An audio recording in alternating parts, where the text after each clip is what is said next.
Hi friends, welcome back to Christilla's cooking. இன்னைக்கு நம்ம மிளகு குழம்பு எப்படி செய்யலாம்ங்கறத பார்க்க போறோம்.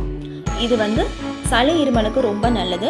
வின்டர் சீசன்ல இந்த குழம்பு செஞ்சு சாப்பிட்டோம்னா ரொம்ப நல்லா இருக்கும். வாங்க எப்படி செய்யலாம்ங்கறத பார்க்கலாம். தேவையான பொருட்கள்: மல்லி 1 டேபிள்ஸ்பூன், மிளகு 2 டேபிள்ஸ்பூன், சீரகம் 1 டீஸ்பூன், வத்தல் 2, சின்ன வெங்காயம் 6, பூண்டு ஒரு 8 பூண்டு பல். இது எல்லாமே நம்ம வந்து எண்ணெய் ஊற்றி வறுத்து எடுத்து அதுக்கு பிறகு அரைக்க போகிறோம். அரைக்கும் போது 2 தக்காளி, மீடியம் சைஸ் தக்காளி 2 எடுத்துருக்கிறேன். தாளிக்கிறதுக்கு நல்லெண்ணெய் 4 டேபிள் ஸ்பூன், கடுகு உளுந்து பருப்பு 1 டேபிள் ஸ்பூன், சின்ன வெங்காயம் ஒரு 10, பூண்டு பல்கள் ஒரு 8, கருவேப்பிலை தேவையான அளவு, எலுமிச்சம்பழம் சைஸ் புளி எடுத்து அதை அரை மணி நேரம் ஊற வச்சு 3 தடவை அதோட தண்ணி எடுத்து வச்சிருக்கிறேன். புளி தண்ணி. மசாலாவை வதக்குறதுக்கு ஃபர்ஸ்ட் ஒரு கடாயில 1 டீஸ்பூன் எண்ணெய் ஊற்றி இருக்கிறேன், நல்லெண்ணெய். இப்போ மல்லி, வத்தல், சின்ன வெங்காயம், பூண்டு, மிளகு இது எல்லாமே போட்டுடலாம். இந்த குழம்புக்கு மெயினாக காரம் வந்து மிளகு தான் இருக்கணும். அதுக்கு தகுந்த நீங்கள் வந்து வத்தல் பார்த்துக்கோங்க. சீரகம் வந்து நம்ம கடைசியில் போட்டுக்கலாம், முதலே போட்டால் கருகிடும், அதனால கடைசியில் போட்டுக்கலாம்.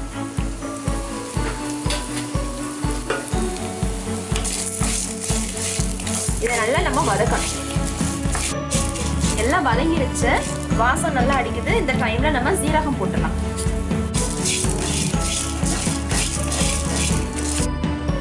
முதல்ல நம்ம வதக்குனதை அரைக்க போறோம்.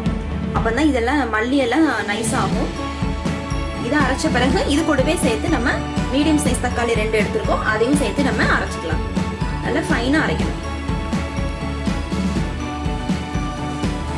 மிளகு குழம்பு இன்னைக்கு நான் வந்து மண்பானையில சமைக்க போறேன்.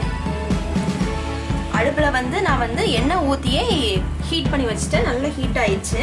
மண்பானையில சமைக்கும் போது வெறும் பானையை அடுப்புல வைக்காம எண்ணெய் ஊத்தி நீங்க அடுப்புல வச்சீங்கன்னா அந்த பானை ரொம்ப நாள் இருக்கும். ஸோ இது ஒரு சின்ன டிப்ஸ். இப்போ நம்ம கடுகு உளுந்த பருப்பு போட்டுடலாம். கடுகு பொரிஞ்சோடனே கருவேப்பிலை, சின்ன வெங்காயம் போட்டு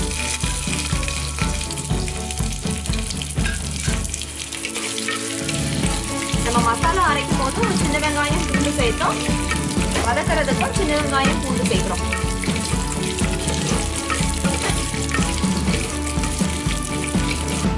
வெங்காயம் பூண்டு நல்லா வதங்கிடுச்சு. இந்த டைம்ல நம்ம அரைச்சி வச்ச மசாலா நல்லா நைஸாக அரைச்சிக்கணும். இந்த மாதிரி நைஸாக அரைச்சிக்கணும். இந்த மசாலாவை இதோட போட்டுடலாம்.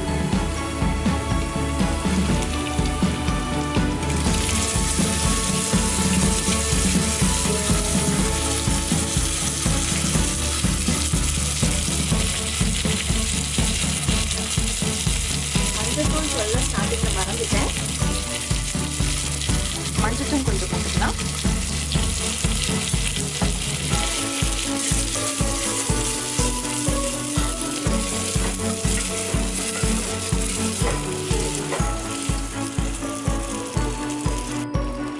மசாலாவை போட்டாச்சு.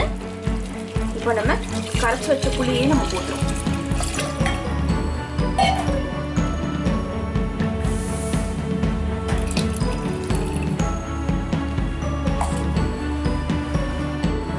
தேவையான அளவு போட்டுக்கோங்க.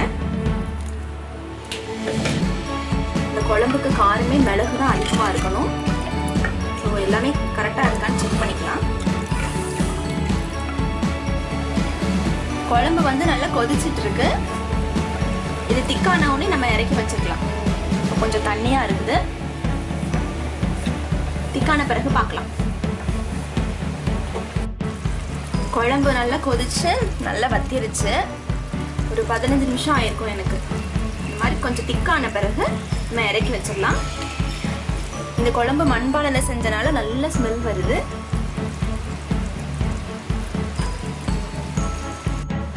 மிளகு குழம்பு இப்போ ரெடி ஆயிடுச்சு. இதை நீங்க உங்க வீட்டில் ட்ரை பண்ணி பாருங்க. ரொம்ப ஹெல்த்தியான குழம்பு, ரொம்ப சீக்கிரமாகவும் நம்ம செஞ்சிடலாம். இந்த வீடியோ உங்களுக்கு பிடிச்சா லைக் பண்ணுங்க, ஷேர் பண்ணுங்க. மறக்காம எங்க சேனலை சப்ஸ்கிரைப் பண்ணுங்க. தேங்க்ஸ் ஃபார் வாட்சிங்.